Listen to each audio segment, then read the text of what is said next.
and then what you have on the back is the pommel, and there's the end of the tang right there, held in with that pin. Now, while in the field, and I'll show you guys the picture of actually what I was working on, this pin popped out on me, and was rattling, making all sorts of noise, and this thing was probably ready to pop off. So I sent it back, sent an email again, this is about a year or so ago, to K-Bar, to Paul, the senior engineer over there, just a tremendous guy, class act company. He apologized up and down for it, no questions asked.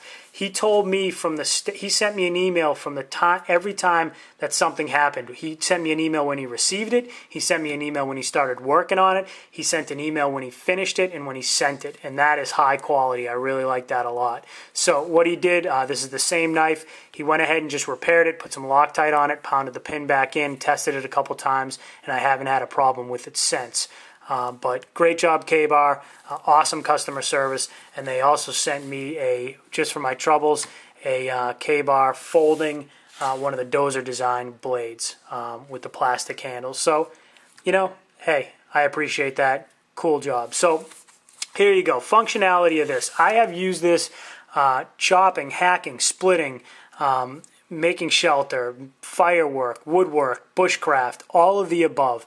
And what I really don't like about this knife is I think it's limited in its capabilities just by its design. And that's why I don't think, if you're going to spend $60 on something, I don't think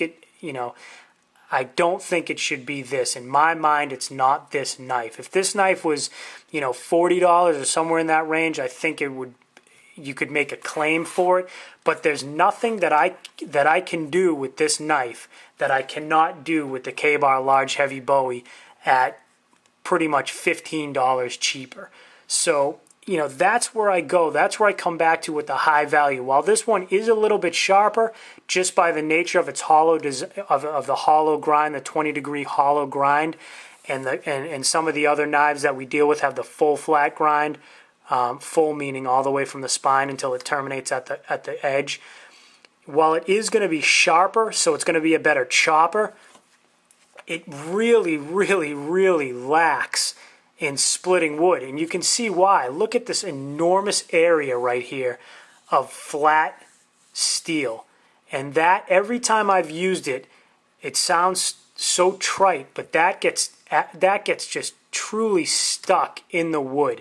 So you're either going to be forced to split a much smaller in diameter size log or a much smaller in length size log, because as you guys know, the longer the length of a log that you're splitting, the more pressure at the top closed that log is going to have, and especially if it's really, really hard wood.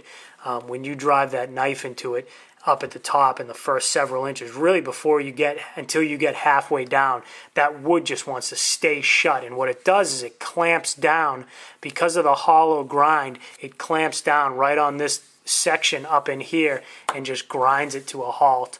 And it just makes working through that very, very difficult.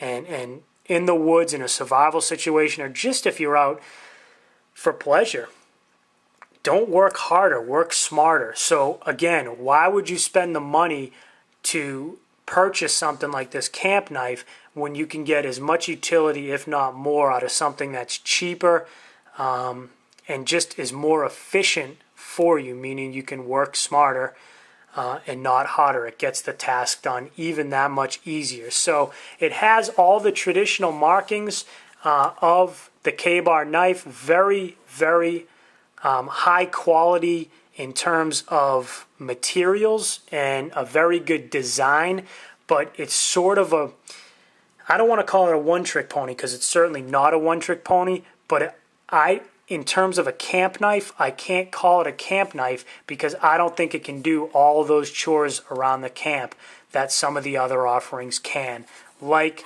the K-Bar Large Heavy Bowie or even some of the other knives, the Rat 7, some of the other knives that can do that job and so much more. I use the K-Bar Heavy Bowie as an example because it's one of the most high value knives I've found.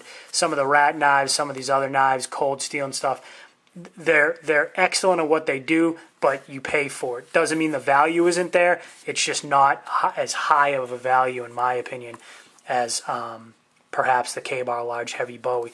So my only complaint, if you remember correctly, or my only addition or suggestion of the K-Bar Large Heavy Bowie that I would like to see is I would love to have this pommel device on the K-Bar Large Heavy Bowie. Man, I'd buy 10 of them if it had that, because that would give you just such a tremendous all-around knife that can chop pretty well. It can baton with the best of them, sheltercraft, bushcraft, and everything. This one can do that as well, but it really lacks in the splitting department. It really makes your life pretty difficult. So keep that in mind when you're looking at this knife. I think there are better alternatives out there.